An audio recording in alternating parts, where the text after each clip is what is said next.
പറയുന്നതിനും. അപ്പോൾ ഇന്നത്തെ പരിപാടി എന്നാന്ന് വെച്ചാലുണ്ടല്ലോ, ഇന്ന് മക്കളുടെ ബർത്ത്ഡേ ആണ്. രണ്ടുപേരുടെയും ബർത്ത്ഡേ ഒരു ദിവസത്തിന്റെ ഗ്യാപ്പ് എന്ന് വെച്ചാൽ ആദ്യം വരുന്ന അമ്പാടീസിന്റെ, പിന്നെ പവ്യക്കുട്ടിയുടെ.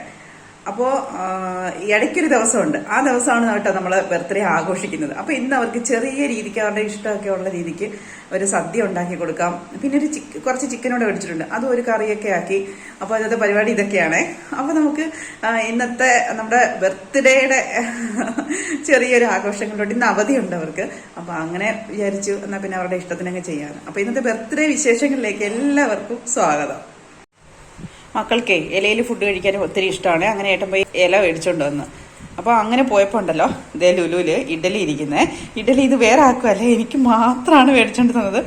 അപ്പോൾ അവയെക്കുട്ടിക്ക് ഇഡലി സാമ്പാറും ഒക്കെ സ്കൂളിലൊക്കെ കൊണ്ടുപോയെങ്കിൽ മടുത്തു. അപ്പോൾ എനിക്ക് ഈ ലുലുവിലെ ഇഡലി ഒത്തിരി ഇഷ്ടമാണ് കേട്ടോ.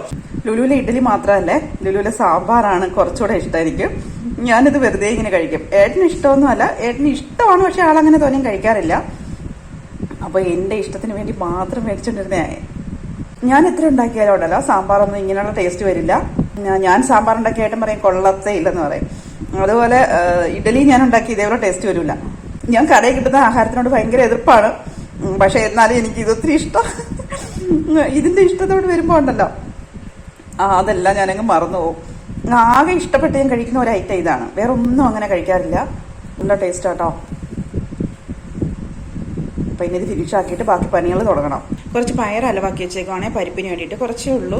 പിന്നെ ഒരു അവിയൽ വെക്കാമെന്ന് കരുതി. പിന്നെ മിക്സിയിലിട്ടൊന്ന് പൊടിച്ചെടുക്കുമ്പോൾ നമ്മൾ കടയിൽ കിട്ടുന്ന അതേ രീതിക്ക്. അപ്പം പിന്നെ വെറുതെ അതിന് കുറച്ചുകൂടി പൈസ കൂടുതലാണ് ഈ പിളർപ്പ് പയറിന്. അപ്പം ഞാനിങ്ങനെയാണ് ചെയ്യുന്നത് കേട്ടോ. മുറമൊന്നുമില്ല. നാട്ടിലൊക്കെ അമ്മമാർ പണ്ട് മുറത്തിലൊക്കെ ഇട്ടത് ഇങ്ങനെ പാറ്റുന്ന കണ്ടിട്ടുണ്ട്. അപ്പോൾ ഞാനിങ്ങനെയൊക്കെ എടുത്ത് അങ്ങ് കുക്കറിലോട്ട് അങ്ങ് ആക്കി അടുപ്പി കയറ്റി കേട്ടോ. അത് കഴിഞ്ഞിട്ട് കുറച്ച് തേച്ച് മഴക്കാലം തൂത്തുവാരൻ ഇതെല്ലാം കഴിഞ്ഞിട്ട് നമ്മുടെ സദ്യ വട്ടത്തിനുള്ളത് അങ്ങ് സ്റ്റാർട്ട് ചെയ്യാമെന്ന് കരുതി. അമ്പാടിയാണെങ്കിൽ ഈ പയറിൻ്റെ പൊടിയെല്ലാം ഇവിടെ എല്ലാം ആക്കി കഴിഞ്ഞു കേട്ടോ. അതിന് കൂടെ അവനിങ്ങനെ ഉണ്ടെങ്കിൽ ഇങ്ങനെ അത് പേപ്പർ മറ്റത് മറിച്ചത് ഇങ്ങനെ കൊണ്ടിട്ടുകൊണ്ടേയിരിക്കും. അപ്പോൾ ഇതെല്ലാം പറക്കി ഒതുക്കി തൂത്ത് വൃത്തിയാക്കി ഒക്കെ ആയിട്ടാകുമ്പോൾ ഉണ്ടല്ലോ നമുക്കൊരു ഒന്ന് സ്വസ്ഥമായിട്ട് ആയി എന്നൊരു രീതി ഉണ്ടല്ലോ. അതാണ് കേട്ടോ ഇതെല്ലാം അങ്ങ് ചെയ്തത്. മോർണിംഗ് 12 മണിക്കാ. എടേ ഇതെന്ത് തലയൊക്കെ ഇങ്ങനെയൊക്കെ? നീ ചായ ഒന്നും വേണ്ടല്ലോ, ചോറ് കഴിക്കാൻ മതിയല്ലോ.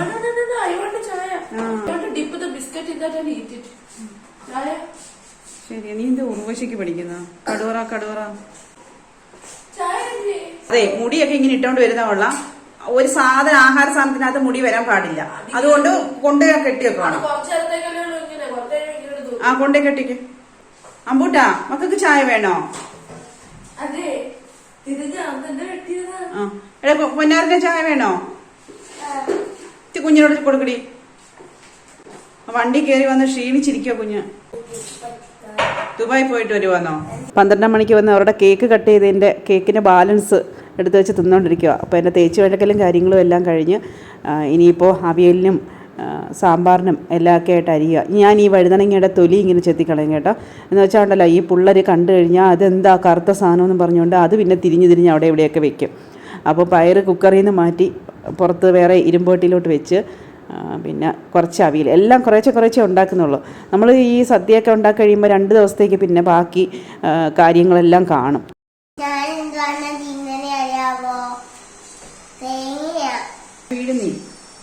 വെള്ളരിക്കയിട്ട് പച്ചടി, പിന്നെ ചിക്കൻ കറി വെക്കാനായിട്ട് ബാക്കി പരിപ്പും സാമ്പാറും ഒക്കെ ആയി.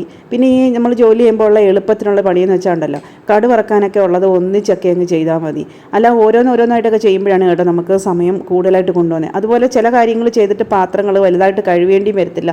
നമ്മളങ്ങോട്ട് മാറ്റി വെച്ചിട്ട് അതിനകത്ത് തന്നെയൊക്കെ ചെയ്യുമ്പോൾ നമ്മുടെ അങ്ങനെയും കുറച്ച് സമയം ലാഭിക്കാം. പിന്നീട് ഇത് മൊത്തവും കൂടെ കഴിവേണ്ടതായിട്ട് വരുന്ന കാര്യങ്ങളൊക്കെ ഒഴിവാക്കാം. അങ്ങനെയൊക്കെ ഞാനിങ്ങനെ എളുപ്പത്തിനുള്ള പരിപാടികൾ ഇങ്ങനെ കുറേയൊക്കെ ചെയ്യാറുണ്ട്. അപ്പോൾ കടുവറുത്ത് എല്ലാത്തിനോടും ഒന്നിച്ചങ്ങ് ഒഴിച്ചു. ആ പാത്രത്തിൽ തന്നെ നമ്മൾ മോരും അങ്ങ് ആക്കി. പിന്നെ ചിക്കൻ കറിയും ആയി. അപ്പോൾ ഒരുമാതിരി സംഭവങ്ങളെല്ലാം റെഡിയായി. അപ്പോഴത്തേക്ക് പപ്പടം മൂപ്പിക്കാനായിട്ട് ഒരാൾ വന്നു കേട്ടോ. ഏട്ടനാണ്. പപ്പടം പൊള്ളിക്കാനും ഇല കഴുകിയിടാനും വിളമ്പാനും നല്ല എളുപ്പമല്ലേ. അങ്ങനെ പിന്നെ നമ്മൾ രണ്ടുപേരോട് ചേർന്നാണ് കേട്ടോ വിളമ്പുന്നത്.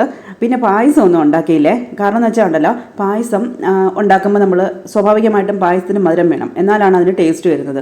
പക്ഷേ പായസത്തിന് മധുരം ഇട്ടാൽ ഏട്ടന് വേണ്ട, ഭവ്യയ്ക്ക് വേണ്ട. പിന്നെ അമ്പാടിയെ നിർബന്ധിച്ച് വല്ല ഒത്തിരി കഴിപ്പിക്കണം. പിന്നെ എന്താ അവസ്ഥ, ഈ ഉണ്ടാക്കുന്ന പായസം മൊത്തവും ഞാൻ അങ്ങ് കുടിക്കും.